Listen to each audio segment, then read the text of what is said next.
तो सबसे पहले गुरुपाद नित्य पुष्टम विष्णुपाद अष्टोत्तर सत्यनारायण भक्ति वेदांत शिलावामन गोस्वामी महाराज नित्य पुष्टम विष्णुपाद अष्टोत्तर सत्यनारायण भक्ति वेदांत शिलावामन गोस्वामी महाराज के में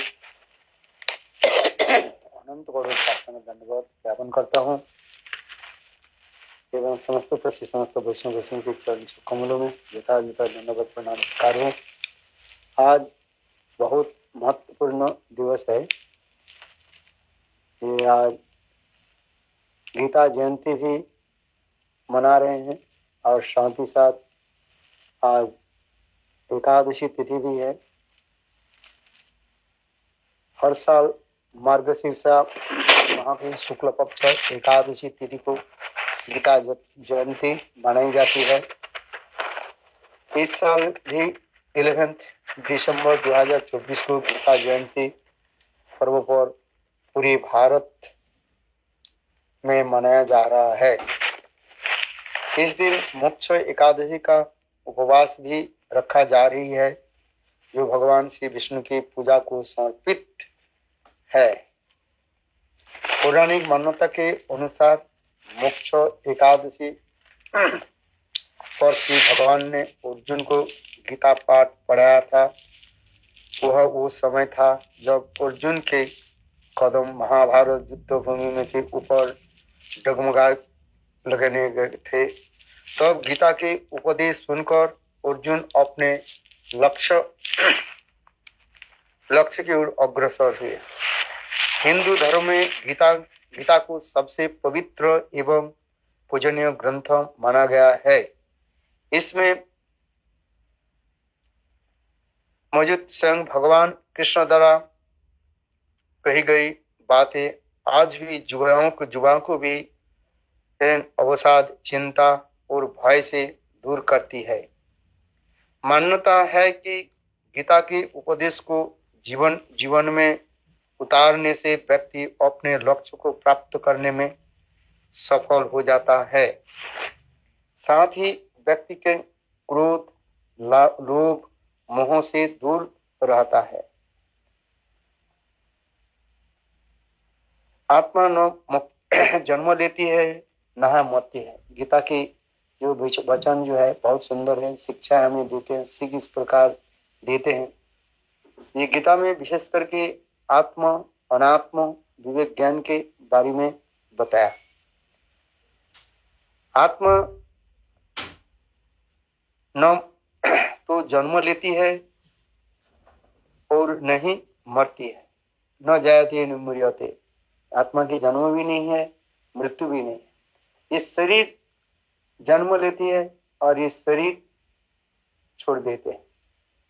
इसी को कहा जाता है पंच भौतिक शरीर कहा जाता है। इस शरीर में 5 प्रकार जो तत्व रहता है, मिट्टी, जल, अग्नि, वायु और आकाश। आत्मा जो है वो अजर अमर है। भगवान सच्चिदानंद होने के नाते जीव भगवान के अंश कहा गया। गीता में इसलिए भगवान कहते हैं मामई वंश जीवो लोके जीवो भूत सनातन। आत्मा जो है नित्य अजर और अमर है। इसलिए भगवान की भांति आत्मा भी सच्चिदानंद है। इतना अंतर है भगवान बृहत सच्चिदानंद और जीव अणु सच्चिदानंद का।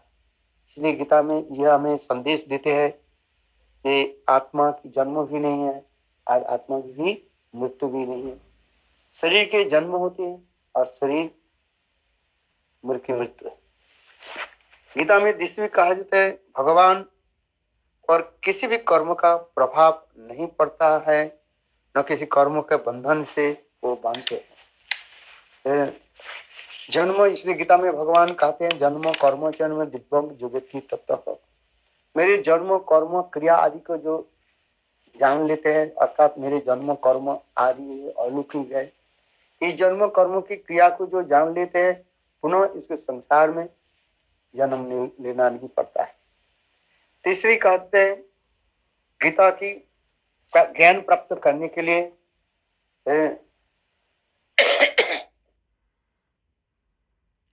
अपने को विनम्रता का अवकाश आवश्यक है।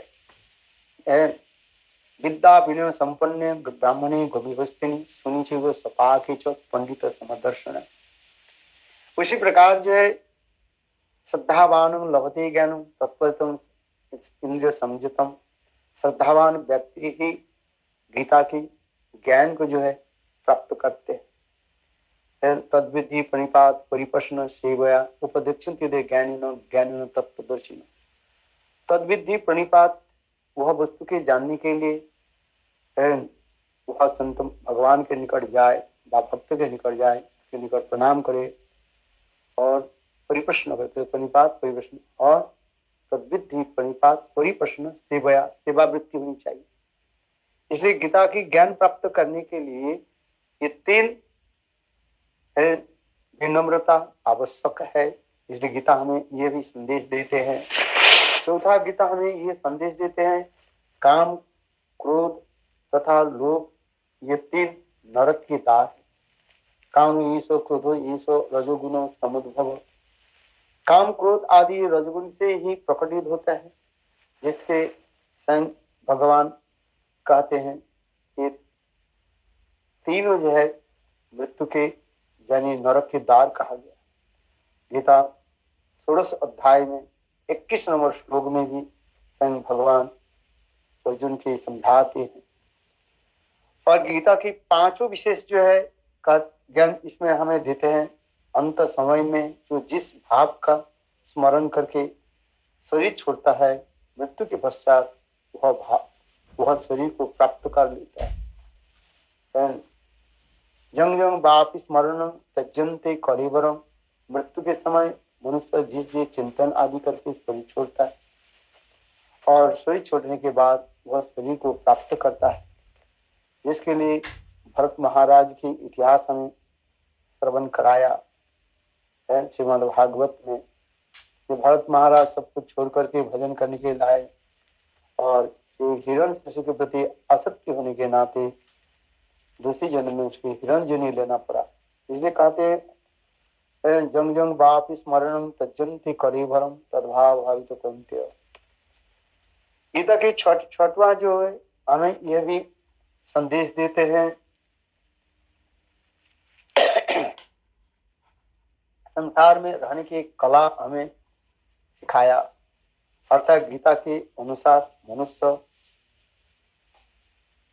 फल की इच्छा छोड़कर कर्म करना चाहिए। कर्मण्येवाधिकारस्ते मा फलेषु कदाचन। कर्म बिना कोई रह नहीं सकता है, इसलिए कर्म करने की सबकी अधिकार भी बताया।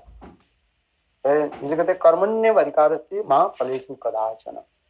फल की देने वाले स्वयं भगवान है, भगवान के हाथ में सब कुछ। फल छोड़ देना चाहिए। जत कुरुषि जदुषि जदासी जत जत तपसि कुंत तत्कुरु सम्मत अर्पण।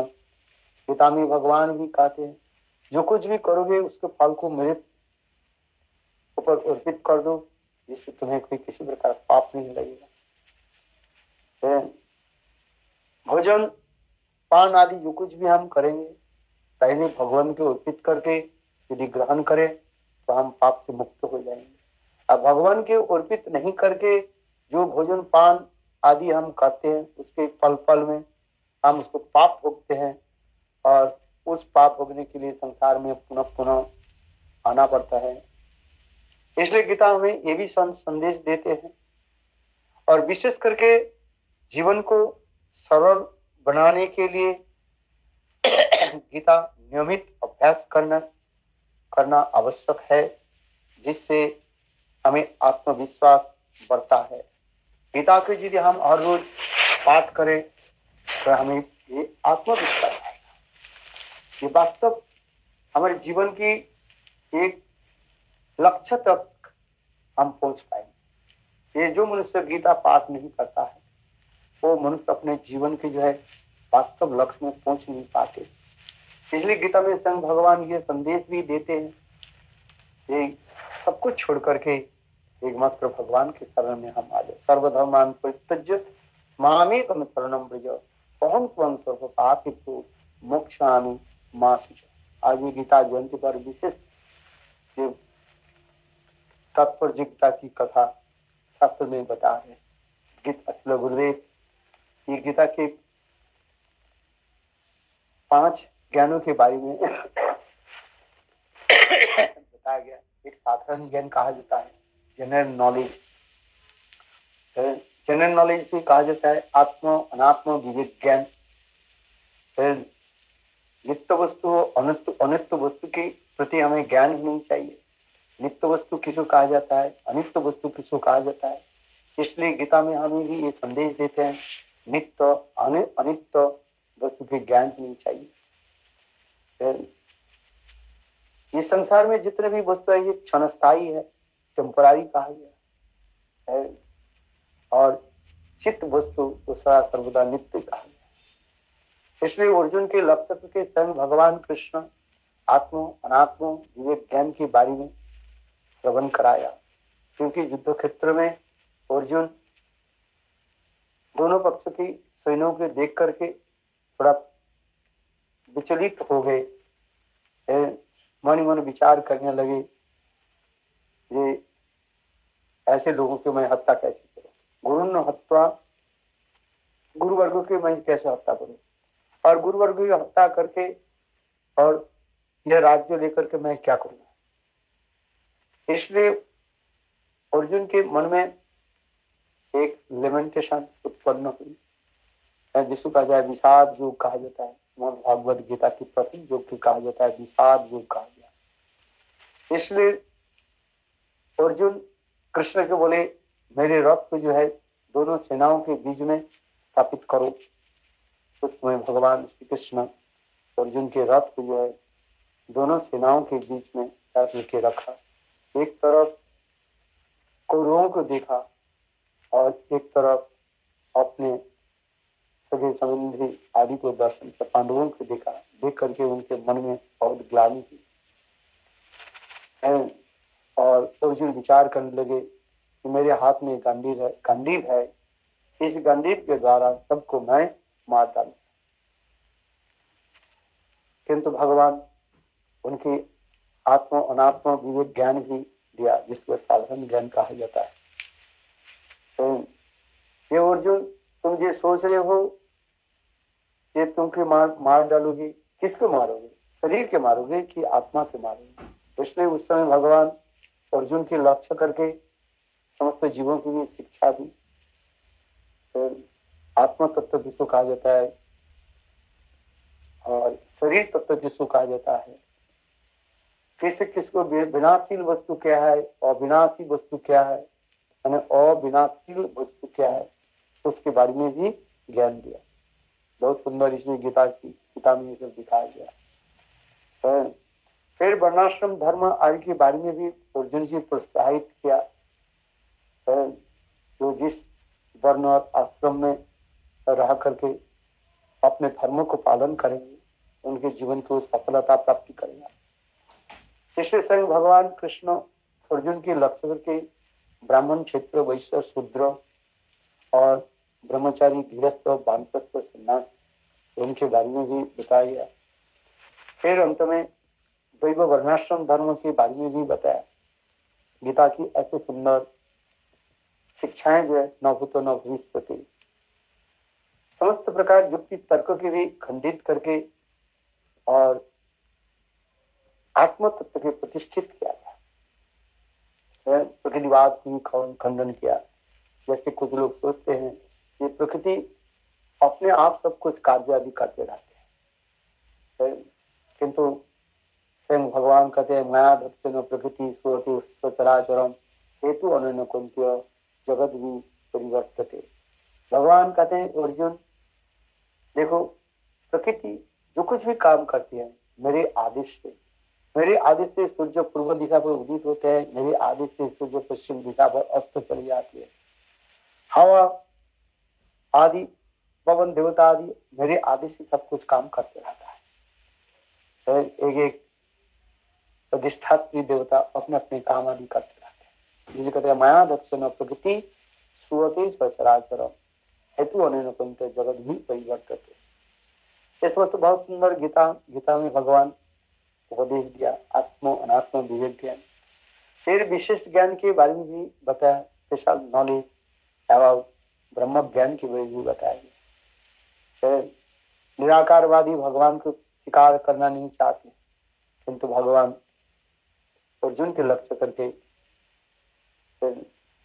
इसमें तत्व आदि सिखाया। इसलिए गीता की विशेष ये तात्पर्य दिखाए। ब्रह्म ज्ञान की कहा जाता है, ब्रह्म ज्ञान के लक्षण क्या है? दुखेषु उद्विग्न मना, सुगे दुखेषु विगत स्प्रिया, वित राग भय क्रोध स्थितधि मुनिरो उच्चते। ये ब्रह्म ज्ञानी के बारे में भी बताया। फिर आगे जाकर के तीसरी जो नॉलेज दिया गया, गुज्जतम ज्ञान, जो गुज्जतम ज्ञान, उसमें भी कहा जाता है, जिसे विशेष करके भगवान कहते हैं मुझे भजन करो, मदभक्त मध्याजी मांग नमस्करो, ये सब कथा भी श्रवण किया। परम गुज्जतम भी वाक्य से मदभक्त मध्याजी मांग नमस्करो, और मेरे प्रति जो है अभिष्ट होकर के कैसे भजन आदि करना है, ये सब हमें शिक्षा दी थी गीता में। और अंत में उपदेश गीता में भगवान भी कहते हैं, सर्वधर्मान परित्यज्य मामेकं शरणं व्रज, अहं त्वं स्वरूपादि भो मोक्षामि मा शुच। गीता की अंतिम वचन पर भी भगवान भी कहते हैं, सर्वधर्मान परित्यज्य मामेकं शरणं व्रज, अहं त्वं स्वरूपादि भो मोक्षामि मा शुच।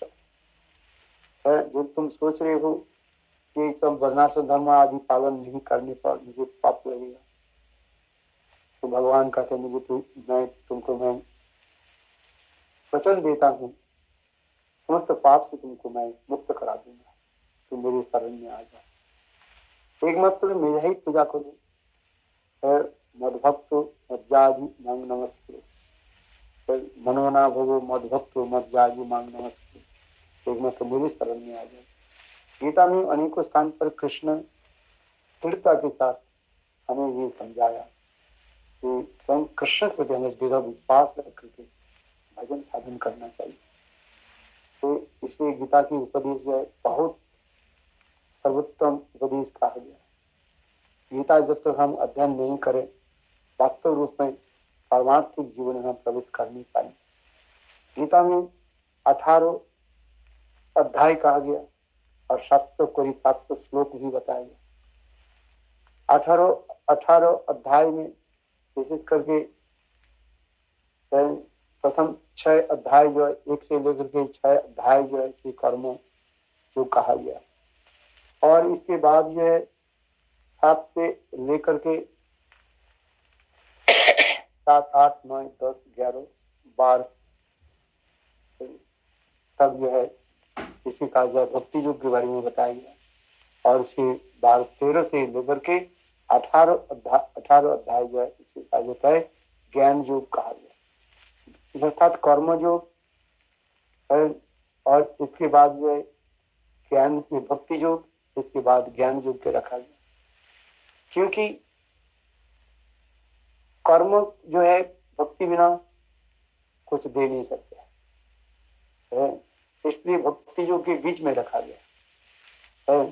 पहले कर्म और इसके बीच में भक्ति योग, और इसके लास्ट में ज्ञान योग के बारे में। केवल ज्ञान जीते नारी मुक्ति, केवल ज्ञान के द्वारा जीव मुक्ति ही प्राप्त नहीं कर सकते। अगर केवल कर्मों की अनुष्ठान करें, भक्ति के आश्रय नहीं करें, तो कर्मों की फल प्रदान नहीं करेंगे। इसलिए भक्ति जो कर्म जो कुछ भी देते हैं भक्ति किससे ही लेकर के देते हैं, ज्ञान जो कुछ भी देते हैं भक्ति से लेकर के देते हैं। इसलिए गीता में ये समस्त रास्ता आदि छिपे हुए हैं। हमारे आचार्य लोग हैं इसके बहुत सुंदर रूप में उद्घाटन किया, प्रकाशित किया। तो इसलिए गीता की विशेष महत्व हमें जानना चाहिए। यही गीता के द्वारा हम जब संबंध ज्ञान लाभ कर लेते हैं, तब हमें भक्ति राज्य में प्रवेश करते हैं, अर्थात शिवा की वृत्ति आ जाता है। इसलिए आचार्य पाद कहते हैं जहाँ पर गीता समाप्त हो जाते हैं वहाँ से श्रीमद् भागवतम प्रारंभ होता है। अतः गीता में हमें संबंध ज्ञान करा करके भगवान की सेवा कैसे हो उसके बारे में हमें जो लाइट देते हैं, प्रकाश डालते हैं। जैसे माँ यशोदा गोपाल को किस प्रकार सेवा आदि करें, सभी से संबंधित उनसे सेवा आदि करते हैं। इसलिए शास्त्र में कहते हैं एक संबंधात्मिका भक्ति होती है, एक कामात्मिका भक्ति होता है। संबंध के अनुसार सभी भक्तों ने सेवा आदि करते हैं। कामात्मिका तो अपने प्रेम प्रति के अनुसार सेवा आदि करते। काम प्रेम ही वो गोपारामण काम ही वो मित्र भी दिए। गोपियों की जो प्रेम वही यथार्थ शुद्ध काम कहा जाता है। ये समझते भी बहुत सुंदर उसमें वर्णन किया गया। यही कामात्मिका जो भक्ति जो है दो टाइप का होता है। एक होता है संभोग इच्छा में और दूसरी होता है तत्व भविष्या में। ललिता आदि सखियों की कहा जाता है संबंधात्मिका भक्ति कहा जाता है, कामात्मिका भक्ति कहा जाता है। और मंजरियों की तत्व भविष्या की भक्ति, ये मंजरियां जो है और आशय के एकनिष्ठ पर होकर के भजन सेवा आदि करते, इसलिए मंजरियों की कहा जाता है तत्व भविष्या की भक्ति। इसमें तो बहुत बड़ा बुरा रहस्य भी सत्य में सब बताया। गीता अध्ययन करने पर सब कुछ हमें हो जाता है। इसलिए गीता को सभी मनुष्य मात्र में गीता को आलोचना करना चाहिए, गीता पाठ करना चाहिए। इसलिए कहते हैं जीवन को सरल बनाने के लिए गीता नियमित अभ्यास करना आवश्यक है, जिससे आत्मविश्वास बढ़ता है। जो जितने हर रोज गीता पाठ करके देखो आत्मविश्वास आ जाए एंड सेल्फ रियलाइजेशन आ जाए। दूसरी बात आत्म अनुभूति। गीता कोई साधारण ग्रंथ नहीं, गीता एक महत्वपूर्ण ग्रंथ है। स्वयं भगवान अर्जुन के लक्ष्य करके समस्त मानव जाति को जो है ऐसे सुंदर प्रेरणा दी, जिससे हमें उत्साह बढ़ते हैं और भक्ति मार्ग में जाने के लिए और भी जो प्रेरणा आ जाता है। इसलिए गीता को सबको अध्ययन करना चाहिए। तो क्योंकि भक्ति राज्य में प्रवेश करने के लिए गीता हमें अनुपाय जो ग्रंथ कहा जाता है, तो इसलिए नित्य प्रत्यह गीता पाठ करें। भगवान जी कहते हैं यत्र गीता विचारश्च पठनं तथा मधुते श्री कृष्ण भगवान की जो नित्य प्रत्यह गीता पाठ करते हैं और उसके निकट में भगवान राधा जी के साथ प्रकट हो जाते हैं। इसलिए आज जो पावन बेला पर हम लोग उपस्थित हुए हैं, गीता जयंती, जिस समय स्वयं भगवान अपने मुखारविंद से अर्जुन के लक्ष्य करके इसमें तो उपदेश आदि दिया था। तो गीता जयंती के विशेष वैशिष्ट है। और आज साथ ही साथ आज एकादशी तिथि भी है। मुख्य एकादशी तिथि जो है इस तिथि को हम अच्छी तरह से मनाते हैं गीता आदि अध्ययन के द्वारा, भगवत नाम संकीर्तन के द्वारा। तो इसलिए इस एकादशी के विशेष महिमा। हरे कृष्ण। जय जय श्री राम।